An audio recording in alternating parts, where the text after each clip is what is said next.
নমস্কার, আপনাদের সামনে আবার আমি কথায় কথায় কৌশিক, এনকে ডিজিটালের পর্দায়।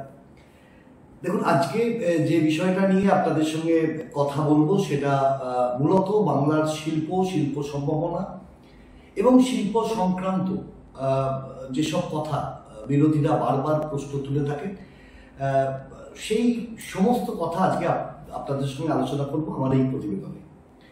প্রথম কথা হচ্ছে যে একটা জায়গায় শোনা যায় যে তৃণমূল কংগ্রেস ক্ষমতায় এসেছিল সিঙ্গুরের টাটা কারখানা, টাটা যখন জমি অধিগ্রহণ করছিল সেই জমি অধিগ্রহণ ন্যানো কারখানা, সেই জমি অধিগ্রহণ সংক্রান্ত একটা আন্দোলন, যে ইচ্ছুক চাষিরা সেখানে চাষাবাদি করবেন, সেখানে জমি দিতে চান না তারা, সেই আন্দোলন সংগঠিত হয়েছিল। পরবর্তীকালে তৃণমূল কংগ্রেসের হাত দিয়ে সেই আন্দোলন সম্প্রসারিত হয় এবং টাটা সিঙ্গুর ছেড়ে চলে যান। এবং পরবর্তী সময়ে আমরা দেখতে পাই যে তৎকালীন বুদ্ধ ভট্টাচার্যের সাধের যে সাম্রাজ্য, বাংলা তখন বামফ্রন্টের হাতে, বামফ্রন্টের পতন হয় 2011-তে, ক্ষমতায় আসে তৃণমূল কংগ্রেস। তৃণমূল কংগ্রেস ক্ষমতায় আসার পর থেকেই সিপিএম সহ বাকি বিরোধীদের প্রত্যেকটা বিষয়ে একটা কথা থাকতো, একটা তারা প্রতিনিয়ত তারা বিভিন্ন ক্ষেত্রে বলে থাকেন যে বাংলায় শিল্প হচ্ছে না, বাংলায় বেকারত্ব বাড়ছে, বাংলায় শিল্প কোথায়। কিছু কিছু সোশ্যাল মিডিয়ায় যখন অন্য কোনো প্রসঙ্গে যখন আলোচনা হয় বা তর্ক চলে, যে কোনো একটা বিষয়, সে রাজ্যের শাসন সংক্রান্ত ব্যাপারেই হোক, প্রশাসনিক কোনো ভুল বা ঠিক সেই নিয়েই তর্ক হোক, বা যে কোনো রাজনৈতিক বিষয়ে পর্যালোচনার ক্ষেত্রে ঘুরে ফিরে একটা জায়গায় চলে আসে সেই বাংলার শিল্প। তাহলে কি বাংলায় শিল্প কি অধরা? শিল্প কি বাংলায় নেই? বাংলার অর্থনীতি কি আস্তে আস্তে নিচের দিকে নেমে যাচ্ছে, যেখানে অন্যান্য রাজ্য কি বাংলা ছেড়ে অনেকটা এগিয়ে যাচ্ছে? তো সেই ব্যাপারে আজকে আপনাদের সঙ্গে আলোচনা করব। কথায় আছে বাণিজ্যে বসতে লক্ষ্মী। তো সেই জায়গায় দাঁড়িয়ে বাংলার অবস্থা কোথায় আপনাদের একটু বলে রাখি। যে তথ্য আমাদের হাতে এসে পৌঁছেছে বা আমরা যে তথ্য নিয়ে আজকে আলোচনা করব, সেই তথ্য কিন্তু সেটা সেন্ট্রাল গভর্নমেন্টের ওয়েবসাইটে, কেন্দ্রীয় সরকারের ওয়েবসাইট থেকে পাওয়া তথ্য নিয়ে আমরা আলোচনা করব। বাংলার ইন্ডাস্ট্রি সেক্টর 2024-25 একদম কারেক্ট আমরা বলছি, বাংলার ইন্ডাস্ট্রি সেক্টর, কারণ 25-26-এর এখনো পর্যন্ত সেই তথ্য আমাদের কাছে এসে পৌঁছয়নি। লাস্ট যে তথ্য 2024-25, সেখানে ইন্ডাস্ট্রি সেক্টরে বাংলা সেখানে বৃদ্ধি পেয়েছে, তার হার হচ্ছে 7.3%। অর্থাৎ শিল্পে বাংলার বৃদ্ধি অন্যান্য বছরগুলোর তুলনায় 2024-25-এ সেটা 7.3%, যেখানে সমগ্র দেশের বৃদ্ধির হার হচ্ছে 6.2%। অর্থাৎ প্রায় 1.1% বাংলা এগিয়ে রয়েছে। 2024-25-এর যে তথ্য যে আমরা পাচ্ছি, তাতে ইন্ডাস্ট্রি সেক্টরে বাংলার বৃদ্ধির হার 7.3, যেখানে সমগ্র দেশে গড় বৃদ্ধির হার হচ্ছে 6.2। তাহলে বাংলা এখানে 1.1%-এর মতো এগিয়ে রয়েছে আমরা পাচ্ছি। আমরা পরে আরো বিষয় আলোচনায় আসবো। তার আগে চলে আসি যে বাংলাদেশের যে অর্থনীতি, সেই দেশের অর্থনীতিতে অন্যান্য 5টি রাজ্যের মধ্যে অন্যতম। এখানে মহারাষ্ট্র আছে, এখানে গুজরাট আছে। ঠিক একই রকম ভাবে দেশের যে সব থেকে 5টি রাজ্য যারা প্রথম সারিতে রয়েছে দেশের অর্থনীতিতে, তার মধ্যে হচ্ছে বাংলা অন্যতম। জাতীয় বেকারত্বের হার নিয়ে যদি আলোচনা করি এবং তার সঙ্গে যদি আমরা বাংলার বেকারত্বের হার নিয়ে আলোচনা করি, সেখানে দেখা যাবে যে জাতীয় বেকারত্বের হার 2024-25-এ 7.9%। জাতীয় বেকারত্বের হার দেশের হচ্ছে 7.9%, সেখানে বাংলায় বেকারত্বের হার হচ্ছে 4.1%।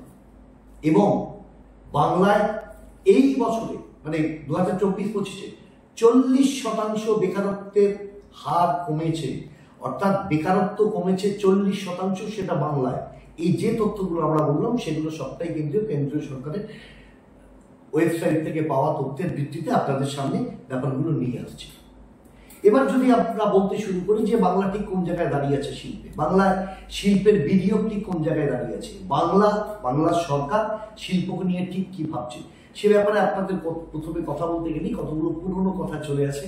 পুরনো কথা একটু মনে করিয়ে দিই, কারণ বামফ্রন্ট সরকারের সমগ্র আমলে 34 বছরে প্রায় 2000-এরও বেশি ছোট বড় কারখানা বাংলার বুক থেকে উঠে চলে গেছে। 2000-এরও বেশি কারখানা, যেখানে ছোট বড় মাঝারি কারখানা, সব কারখানা নিয়ে বলছি, যেখানে বাংলায় তারা শেষ হয়ে গেছে, অর্থাৎ তারা আর বাংলায় ব্যবসা করেনি, তারা অন্যত্র চলে গেছে বা কারখানা বন্ধ হয়ে গেছে। এখানে যদি বলা হয় কেন, সেখানে নিশ্চিতভাবে উঠে আসবে শিল্পনীতির কথা, সেই শিল্পনীতির কথা, তার সঙ্গে রাজনীতির কথা, এবং পাশাপাশি উঠে আসবে যে বাংলার উন্নয়নের কথা। কারণ সাধারণ ক্লাস 12-এর কারবার সংগঠনের বই যারা পড়েন, বিজনেস অর্গানাইজেশনের বই যারা পড়েন, সেখানে শিল্পের সম্ভাবনা কোথায় লেখা থাকে? শিল্পের সম্ভাবনা যেখানে কাঁচা মালের প্রাচুর্যতা রয়েছে, যেখানে বিদ্যুৎ খুব ভালোভাবে পাওয়া যায়, কম পয়সায় শ্রমিক পাওয়া যায়, শ্রম পাওয়া যায়, এবং পাশাপাশি যেখানে রাস্তাঘাট উন্নয়ন, কারণ পরিবহনের ক্ষেত্রে কাঁচা মালের ফ্যাক্টরি অব্দি নিয়ে আসা এবং উৎপন্ন দ্রব্যকে ফ্যাক্টরি থেকে বিভিন্ন জায়গায় পৌঁছে দেওয়ার জন্য যে রাস্তাঘাটের উন্নয়ন, আপনারা প্রত্যেকে বোধহয় একমত হবে বামফ্রন্ট আমলের শেষের দিকে এগুলোর প্রাচুর্যতা প্রায় ছিলই না। বিদ্যুৎ কখন থাকতো না, লোডশেডিং এর সরকার বলা হতো একসময় বামফ্রন্ট সরকারকে। পাশাপাশি রাস্তাঘাট ছিল চরম অনুন্নত।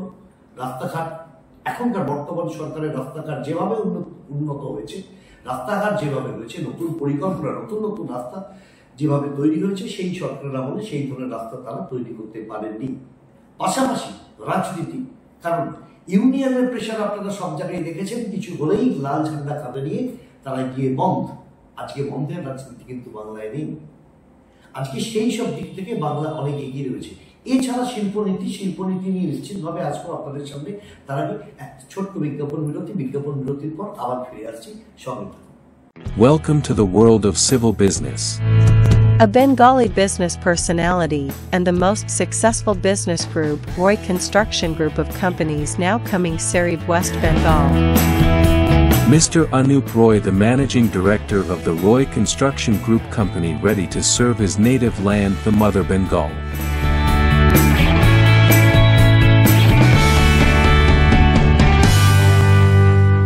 এবার সাধ্যের মধ্যেই হবে মধ্যবিত্তের স্বাদ পূরণ। নতুন বাড়ি, নতুন স্বপ্ন, সুখের নতুন অধ্যায় শুরু হোক এই উৎসবে। Ashoka group, রিডিফাইনিং realty. ফোন করুন 9163502850। ফিরে এলাম বিজ্ঞাপন বিরতির পর। যে কথা বলছিলাম, শিল্পনীতির প্রথমেই যেটা এই সরকার করতে পেরেছে সেটা হচ্ছে ল্যান্ড ম্যাপ, অর্থাৎ কোন জায়গায় শিল্প হবে, কোন জায়গায় শিল্প করা সম্ভব, কোন জায়গায় শিল্প হলে কাঁচা মালের আগমন, কাঁচা মালকে খুব সহজেই পাওয়া যাবে, এবং পাশাপাশি সেখানকার রাস্তাঘাট, সেখানকার পরিষেবা কিভাবে যারা কারখানা করবেন, যারা শিল্প স্থাপন করবেন, তাদের সুযোগ সুবিধা কিভাবে দেওয়া যাবে, সেই বিষয়ক একটা ম্যাপ তৈরি, কোন জায়গায় শিল্প সম্ভব, যেটা আগের সরকার কোনোভাবেই করতে পারেননি। বর্তমান সরকার কিন্তু সেখানে একটা ল্যান্ড ম্যাপ তৈরি করেছেন, এবং সেই ল্যান্ড ম্যাপ তৈরির মাধ্যমে শিল্প গোষ্ঠী যারা আসছেন, যারা ব্যবসা করতে আসছেন, তাদের কাছে সেই ল্যান্ড ম্যাপ ফেলে দেওয়া হচ্ছে যে আপনার কতটা জমির প্রয়োজন, কোন জায়গায় জমির প্রয়োজন, সেই জায়গায় জমি নেওয়ার জন্য। পাশাপাশি সরকারের আরেকটি শিল্পনীতির আরেকটি দিক হচ্ছে শিল্প সাথী বলে প্রকল্প। এই শিল্প সাথী প্রকল্পে সিঙ্গেল উইন্ডো সিস্টেমের মাধ্যমে, সিঙ্গেল উইন্ডো এজেন্সির মাধ্যমে শিল্প করতে গেলে তার বিভিন্ন ধরনের ছাড়পত্রের প্রয়োজন হয়। সেটা কখনো আপনার জমি সংক্রান্ত, সেটা কখনো পরিবেশগত দিক থেকে যে সমস্ত ছাড়পত্র দরকার হয়, সেগুলো আগের সরকাররা বলে বিভিন্ন জায়গায় বিভিন্ন দপ্তরে গিয়ে সেখানে যোগাযোগ করতে হতো। আজকে কিন্তু সেই সম্ভাবনা নেই। সিঙ্গেল উইন্ডো সিঙ্গেল এজেন্সির মাধ্যমে আপনি একটা জায়গাতে বসে আপনি সমস্ত জায়গায় অ্যাপ্লাই করতে পারছেন। আপনি পলিউশন কন্ট্রোল বোর্ডে যেরকম অ্যাপ্লাই করতে পারবেন, পাশাপাশি আপনার বাকি অন্যান্য দিকগুলোতেও আপনি অ্যাপ্লাই করতে পারবেন। যে শিল্পের জন্য যে ছাড়পত্র প্রয়োজন হয়, সেগুলো একটি সিঙ্গেল উইন্ডো সিস্টেমের মাধ্যমে হচ্ছে। বিদ্যুতের মান ও মানের ব্যাপারে যে কথা বলছিলাম, বিদ্যুতের মান এবং তার প্রাপ্যতা দেশের মধ্যে সেরা হচ্ছে বাংলা। অর্থাৎ বিদ্যুতের মান এবং সেটাকে পাওয়ার সহজ উপায়, সেই জায়গায় প্রথম হচ্ছে বাংলা, এবং এ কথাও পাশাপাশি বলে রাখা দরকার, বাংলায় বিদ্যুৎ কিন্তু উদ্বৃত্ত। দীর্ঘ সময় বিদ্যুৎ না থাকার কারণে ফ্যাক্টরি যে প্রোডাকশন হ্যাম্পার হতো, নির্দিষ্ট মানের এবং নির্দিষ্ট মাপের নির্দিষ্ট সময়ের মধ্যে যে প্রোডাকশন দরকার হতো সেটা যেরকম করা যেত না, আজকে কিন্তু সেই সম্ভাবনা নেই। আজকে বর্তমান বাংলায় বিদ্যুতের প্রাপ্যতাও যেমন সোজা, বিদ্যুৎ উদ্বৃত্ত থাকার জন্য সেখানে যারা শিল্প স্থাপন করছেন তাদের ক্ষেত্রে বিশেষ একটি সুবিধে রয়েছে। এবং সব থেকে বড় কথা আপনাদের ক্ষেত্রে বলে রাখি, বিশ্বব্যাংক এবং কেপিএমজি সমীক্ষা, বিশ্বব্যাংক এবং কেপিএমজি সমীক্ষায় 36টি রাজ্যের মধ্যে 36টি রাজ্য এবং কেন্দ্রশাসিত অঞ্চল আমাদের ভারতবর্ষ, এদের মধ্যে বাংলা হচ্ছে 11 নম্বরে। কোথায় না, ব্যবসা করার সহজতা, সিম্পলিসিটি, অর্থাৎ কেউ ব্যবসা করতে এলে খুব জটিল প্রক্রিয়া নয়, সেই যে সিম্পলিসিটি ব্যাপার, ব্যবসা করার সহজতা, সংস্কার এবং শিল্পের বাস্তবায়নের ক্ষেত্রে বিশ্বব্যাংক এবং কেপিএমজি দুজনকার সমীক্ষায় বাংলা 11 নম্বরে। এছাড়া এরপর বলি বাংলার ক্ষেত্রে আর কি কোথায় কোথায় হচ্ছে, কারণ আমরা তো বারবার বলতে চেষ্টা করি, আমরা বারবার বলি যে বাংলায় বোধহয় শিল্পের সম্ভাবনা নেই, বেকারত্ব বেড়ে যাচ্ছে, শিল্পের কথা বলুন, চাকরির কথা বলুন, ইত্যাদি ইত্যাদি বিভিন্ন বিষয়গুলো চলে আসে প্রাসঙ্গিক আলোচনায়, সেই ব্যাপারে আমি কথা বলবো। তো সেই সঙ্গে আসবো যে বাংলায় শিল্প সম্ভাবনা কোথায় কোথায় রয়েছে, যেখানে গ্লোবাল বিজনেস সামিটে বাংলাতে বিনিয়োগের পরিমাণ 342,375, অর্থাৎ 3,42,375 কোটি টাকা। ভেবে দেখুন, বিজনেস গ্লোবাল সামিট তাদের ওয়েবসাইট থেকে যেটা পাওয়া যাচ্ছে যে বাংলায় বিনিয়োগ হতে চলেছে 3,42,375 কোটি টাকা বাংলায় বিনিয়োগ হচ্ছে। শুধুমাত্র রিলায়েন্স ইন্ডাস্ট্রি সেখানে 20,000 কোটি টাকা বিনিয়োগ করছে। জেএসডব্লিউ গ্রুপ 900 মেগাওয়াট জলবিদ্যুৎ প্রকল্পের জন্য 10,000 কোটি টাকা বিনিয়োগ হচ্ছে। এছাড়াও গেইলের যৌথ উদ্যোগে বেঙ্গল গ্যাস কোম্পানি এবং গেইল, তার সঙ্গে এইচপি রয়েছে, আগামী বছরে 1700 কোটি টাকা বিনিয়োগ করছে। ওএনজিসি 2026-এর মধ্যে উত্তর 24 পরগনায় অশোকনগরে 1500 কোটি টাকা বিনিয়োগ করছে, সেখানে খনিজ তেল এবং খনিজ গ্যাস উত্তোলনের জন্য। বৃহৎ শিল্পে, বড় শিল্পে প্রচুর বিনিয়োগ আসছে। বিভিন্ন ইন্ডাস্ট্রিয়াল সেক্টর বাংলাতে বিনিয়োগ করছে সারা বাংলা জুড়ে বিভিন্ন জায়গায়। এছাড়াও যদি দেখা যায় যে আইটি ইন্ডাস্ট্রি, সেখানে সল্টলেক, বিধাননগর এবং তারপর নিউ টাউন, সল্টলেক প্রথম দিকে, তারপর বিধাননগর এবং নিউ টাউন বাংলায় নতুন আইটি হাব বা সিলিকন ভ্যালি তৈরি হয়েছে, যেখানে 2000-এরও বেশি কোম্পানি রয়েছে। তার হচ্ছে Ericsson, Accenture, Capgemini, Tech Mahindra, Adani Labs, TCS, British টেলিকমের মতো আইটি সেক্টর কোম্পানিগুলো সেখানে আসছে। সেখানে প্রচুর পরিমাণ কর্মসংস্থান হচ্ছে এবং বাংলা আস্তে আস্তে বাংলার সেই সিলিকন ভ্যালি তৈরি করতে পেরেছে, যেটা ভারতবর্ষের অন্যান্য জায়গায় ছিল, আজ বাংলায় সেটা হয়েছে। মনে রাখবেন 34 বছরে বাংলা কিন্তু এতটা এগোয়নি যতটা এই সরকারের আমলে বাংলা আস্তে আস্তে এগিয়ে চলেছে। শুধু তাই নয়, শুধু বৃহৎ শিল্পে নয়, ছোট মাঝারি শিল্পে প্রচুর পরিমাণে বিনিয়োগের জায়গা আমরা দেখতে পাচ্ছি। যেমন ধরুন, যদি আমরা শুধু চা শিল্পে বলি, পশ্চিমবঙ্গের প্রধানত উত্তর দিনাজপুর, আলিপুরদুয়ার, জলপাইগুড়ি, কালিম্পং জেলা চা বাগানগুলিতে এর আগে যা অবস্থা ছিল আপনারা জানেন, মাঝে মাঝে চা বাগান বন্ধ হয়ে যেত, কিন্তু চা বাগানের বিভিন্ন অব্যবহৃত জমিতে পরিবেশ বান্ধব চা শিল্প বাণিজ্য প্রসারণের স্বার্থে 2019 সাল থেকেই পশ্চিমবঙ্গের চা পর্যটন এবং এই সম্পর্কিত বাণিজ্য নীতি প্রণয়ন করা হয়েছে, এবং যেখানে চা বাগান কর্তৃপক্ষ সংস্থার কাছ থেকে প্রায় 17টি প্রকল্পের প্রস্তাব পাওয়া গেছে, যার মধ্যে 2টি প্রকল্প মন্ত্রিসভায় অনুদান পেয়েছে। এবং এই বছরে অর্থাৎ 2024-25-এ সারা ভারতবর্ষের মধ্যে চা উৎপাদন বাংলা প্রথম, এবং তার পরিমাণ 426.59 মিলিয়ন কেজি, 426.59 মিলিয়ন কেজি চা শিল্পে।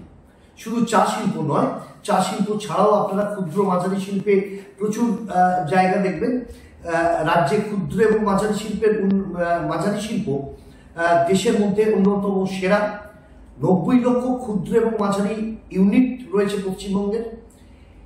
1,36 লক্ষ মানুষের কর্মসংস্থান হয়েছে, এবং মহিলা উদ্যোগের সংখ্যা দেশে প্রথম। গত 11 বছরে ক্লাস্টারের সংখ্যা প্রায় 12 গুণ বৃদ্ধি পেয়েছে। 554টি ক্লাস্টার উন্নয়নমূলক কর্মসূচি এবং 170-এরও বেশি সাধারণ পরিষেবা গ্রহণ কেন্দ্র স্থাপন হয়েছে। এমএসএমইতে যে ঋণ প্রদান করতে হয়, সেই ঋণ প্রদানের ক্ষেত্রে দেশের মধ্যে অগ্রগণ্য হচ্ছে পশ্চিমবঙ্গ। 11 বছরের ঋণ প্রদানের পরিমাণ 5.89 অর্থাৎ 5.89 লক্ষ কোটি টাকা। শিল্প স্থাপনে উদ্যোগীদের হাতে কলমে শিক্ষা প্রশিক্ষণ দেওয়া হচ্ছে, যেটা পশ্চিমবঙ্গে হচ্ছে। শিল্প উদ্যোগীদের সমস্যা মেটাতে জেলা স্তরে 39টি সিনার্জিস ইভেন্ট তৈরি করা হয়েছে, যার মাধ্যমে যারা শিল্প উদ্যোগী, যারা শিল্প স্থাপন করতে চাইছেন, তাদের কোনো রকম সমস্যা হলে তারা সঙ্গে সঙ্গে এখানে জানাচ্ছেন, অ্যাপ্লাই করছেন, সেই মোতাবেক তাদের যে সমস্যা, সেই সমস্যা সমাধান হচ্ছে। চর্মনগরের দিকে চলে আসুন। বানতলা একসময় তো রাজনীতির কুখ্যাত যাই বলুন না কেন বাম আমলে, সেই বামতলা চর্মনগরীতে সম্পূর্ণ সংস্কার করা হয়েছে। সেখানে 5 লক্ষেরও বেশি মানুষের কর্মসংস্থান হয়েছে। 62 একর জমিতে, সেখানেই তার পাশে 62 একর জমিতে তৈরি হয়েছে ফুড পার্ক। প্রায় আরো 100 একর জমিতে, 62 একর জমিতে ফুড পার্ক এবং 100 একর জমিতে চামড়া সংক্রান্ত আধুনিক প্রযুক্তিগত চামড়ার ট্যানিং সেখানে শুরু করা হয়েছে। এসএআইপি প্রকল্পে বেসরকারি ব্যবস্থাপনায় স্থাপিত হয়েছে 32টি এমএসএমই পার্ক। পাওয়ার লুম, যদি টেক্সটাইল ইন্ডাস্ট্রিতে আসেন, সেখানে পাওয়ার লুমের ক্ষেত্রে পরিকাঠামোগত উন্নয়ন, 4টে টেক্সটাইল পার্ক তৈরি হয়েছে। এবং স্কুল ইউনিফর্ম, আপনারা জানেন স্কুল ইউনিফর্ম দেওয়া হচ্ছে, এবং সেখানে প্রায় 1,50 লক্ষ মিটার কাপড় উৎপাদন করা সম্ভব হয়েছে বাংলাতে। হাওড়ার জগদীশপুরে বৃহত্তম হোসিয়ারি পার্ক এবং স্পিনিং মিল স্থাপন করেছে সরকার। এর সঙ্গে আপনারা যদি দেখেন যে ভবিষ্যৎ ক্রেডিট কার্ড, রাজ্যের 18 থেকে 45 বছর যুবক যুবতী যারা চাইছেন যে নিজেরা কিছু করবে, নিজেরা ছোট কোনো শিল্প, ছোট কোনো ব্যবসা করবে, তাদের জন্য সর্বাধিক 5 লক্ষ টাকা প্রকল্প মূল্যে যে কোনো ধরনের প্রস্তুতকারী ব্যবসায়িক উদ্যোগকে স্বাগত জানানো হচ্ছে, এবং ক্রেডিট কার্ডের মাধ্যমে তাদের সেই ঋণ দেওয়া হচ্ছে। কয়েক দশক ধরে লোকসানে চলা তন্তুজ এবং তন্তুশ্রী, কয়েক দশক ধরে লোকসানে চলেছে তন্তুজ এবং তন্তুশ্রী, লাভের মুখ দেখেছে এই সরকারের আমলে, এবং সেখানে তাঁত এবং হস্তশিল্প উন্নয়নে বিরাট সাফল্য পেয়েছে রাজ্য, এবং সেখানেও ভালো সংখ্যক মানুষের কর্মসংস্থান করা হয়েছে। খনিজ শিল্প আপনারা যদি দেখেন, বীরভূমের দেওচা 5 বাড়িতে দেশের বৃহত্তম কয়লা খনি, এখানে প্রায় 1198 মিলিয়ন টন উৎকৃষ্ট মানের কয়লা সঞ্চিত রয়েছে বলে বৈজ্ঞানিকদের মত, এবং এটি চালু হবে, এবং চালু হলে রাজ্যের শুধু বিদ্যুতের দামই কমবে না, পাশাপাশি 1 লক্ষেরও বেশি বেকারের কর্মসংস্থান সেখানে হবে। এছাড়াও রাজ্য সরকার WBMDTCL পশ্চিম বর্ধমান জেলায় গৌরাঙ্গডিহিতে SBC কয়লা খনি ব্যবস্থাপনার দায়িত্ব নিয়েছে এবং সেখান থেকেও উন্নত মানের কয়লা পাওয়া যাবে এবং সেখানে বেকারত্ব হ্রাস হবে, সেখানেও প্রচুর পরিমাণ বেকারের চাকরি হবে। শুধুমাত্র যে শিল্প নয়, যদি পাশাপাশি এক্সপোর্ট দেখি, রপ্তানি, তাহলে সারা ভারতবর্ষে রপ্তানির মোট 20% বাংলা থেকে রপ্তানি হয়। সারা ভারতের মোট 20% প্রোডাক্ট, দ্রব্য, সেটা বাংলা এবং সেটা বাংলা থেকে রপ্তানি হয়। তার মধ্যে 50% হচ্ছে এশিয়ান কান্ট্রি এবং 39% হচ্ছে আসিয়ান কান্ট্রি। অর্থাৎ সারা ভারতের 20% যে রপ্তানি, তার সারা ভারতের রপ্তানি 20% পশ্চিমবঙ্গ তার দায় নেয় এবং পশ্চিমবঙ্গের উপজাত দ্রব্য বা বস্তু সেটা ফরেন কান্ট্রিতে পাঠানো হয়ে থাকে। এবং ইঞ্জিনিয়ারিং খাতে রাজ্যের জাতীয় বাজেটের মোট মূল্যের সংযোজনের, ইঞ্জিনিয়ারিং খাতে রাজ্য জাতীয় বাজেটের, ইঞ্জিনিয়ারিং খাতে আমাদের ওয়েস্ট বেঙ্গল জাতীয় বাজেটের মোট মূল্যের সংযোজনের 1/5, যার পরিমাণ প্রায় 7.1 বিলিয়ন মার্কিন ডলার, তার অবদান কার? পশ্চিমবঙ্গের। শুধু যারা বলে গেল যে বাংলায় শিল্প নেই, বাংলায় শিল্প হয় না, বাংলার রাজনীতিতে যারা রয়েছেন, বাংলার মসনদে যারা রয়েছেন, তারা শিল্পের কথা ভাবেন না, বাংলার বেকারদের কথা ভাবেন না। সেই জায়গায় বলতে গেলে বলতে হয় যে এর আগে যে সরকার ছিলেন, যার কোনো ঘোষিত শিল্প নীতি ছিল, সেই শিল্প নীতি না থাকার কারণে এর আগে যেসব ব্যবসা, যেসব শিল্প এখানে হয়েছে, সেই শিল্প খুব তাড়াতাড়ি, অচিরেই সেই শিল্প ধ্বংস হয়েছে। কারণ এর আগেও আমি পরিসংখ্যানে বলেছি যে সমগ্র ব্রাহ্মণ সরকারের আমলে প্রায় 2000-এরও বেশি ছোট বড় মাঝারি শিল্প শেষ হয়ে গেছে, নষ্ট হয়ে গেছে। বিরোধীরা বলছেন চপ শিল্প বলেই যতই শিল্প সংস্কারের নামে ঢপ দেন না কেন, তো সেখানে একটা কথা পরিষ্কার যে ব্যবসা সহজীকরণের নিয়ন্ত্রণ এবং সংস্কারের ক্ষেত্রে রাজ্য কিন্তু ভারতবর্ষের প্রথম সারিতে। এবং তার প্রধান সংস্কারগুলো যদি বলা যায় তাহলে সেখানে 540টি কমপ্লায়েন্সের হ্রাসকরণ করা হয়েছে, যেটা আগে ছিল। ব্যবসা কেন্দ্রিক পরিষেবাগুলির জন্য 100টিরও বেশি অনলাইন সিস্টেম তৈরি করা হয়েছে। 61টি বিধিবদ্ধ ছাড়পত্রের জন্য অনলাইনের সিঙ্গেল উইন্ডো সিস্টেম, যেটা আগে বলছিলাম শিল্প সাথীর মাধ্যমে সেটা তৈরি করা হয়েছে। পৌরসভাগুলিতে বিল্ডিং প্ল্যান অনুমোদনের জন্য প্রয়োজনীয় এনওসি প্রদানের জন্য অনলাইন সিঙ্গেল উইন্ডো সিস্টেম চালু করা হয়েছে। পঞ্চায়েত এবং পৌরসভা থেকে ট্রেড লাইসেন্স, দোকান এবং সংস্থাপন আইনের অধীনে নিবন্ধন ও পেশা করের নিবন্ধনের সময় প্রদান করা হয়েছে, একটা নির্দিষ্ট সময়ের মধ্যে সেটি পাওয়া যায়। শ্রম আইন এবং তার পরিবেশগত ছাড়পত্রের জন্য কেন্দ্রীয় পরিদর্শন চালু করা হয়েছে, একটা সেন্ট্রাল ভিজিলেন্স চালু করা হয়েছে। 200 কেভি পর্যন্ত বৈদ্যুতিক ইনস্টলেশনের ক্ষেত্রে কোন রকম পরিদর্শকের অনুমোদন লাগবে না, সেটাকে বাদ দেওয়া হয়েছে। শ্রম আইনের অধীনে 8টি পরিষেবার জন্য বিবেচিত অনুমোদন ব্যবস্থা চালু করা হয়েছে। 12টি নগর কেন্দ্রিক পরিষেবার জন্য অনলাইন সিঙ্গেল উইন্ডো সিস্টেম চালু করা হয়েছে। বাংলা শিল্পনীতি, যে ঘোষিত শিল্পনীতি, যে নীতি আগে ছিল না। তাহলে যারা অহেতুক বিতর্ক তৈরি করছে যে বাংলার শিল্পের সম্ভাবনা নেই, বাংলা বেকারত্বকে নিয়ে ভাবছেন না, বাংলার সরকার বেকারদের নিয়ে কোনো রকম চিন্তা করছেন না, আজকের প্রতিবেদনে নিশ্চিতভাবে অন্তত তারা এইটুকু বুঝতে পারবেন না, বাংলা আছে বাংলাতে, বাংলা আছে উন্নয়নের পথে, বাংলা চলছে উন্নয়নের সাথে। পাশাপাশি শিল্প ক্ষেত্রে অদূর ভবিষ্যতে বাংলা ঘুরে দাঁড়াতে শুরু করেছে, বাংলা ঘুরে দাঁড়াবে। কারণ এই যে শিল্পনীতি এবং তার সঙ্গে যে সংস্কারগুলি আপনাদের সামনে এতক্ষণ ধরে আমি বললাম, সেই শিল্পনীতি এবং সংস্কারগুলি ভবিষ্যতে নিশ্চিতভাবে বাংলার শিল্পের জায়গাকে আরো অনেকটা এগিয়ে দেবে এরপর দেখা যাক সময় কি বলে। আজকে এইটুকু থাক, প্রত্যেকে ভালো থাকুন, নমস্কার।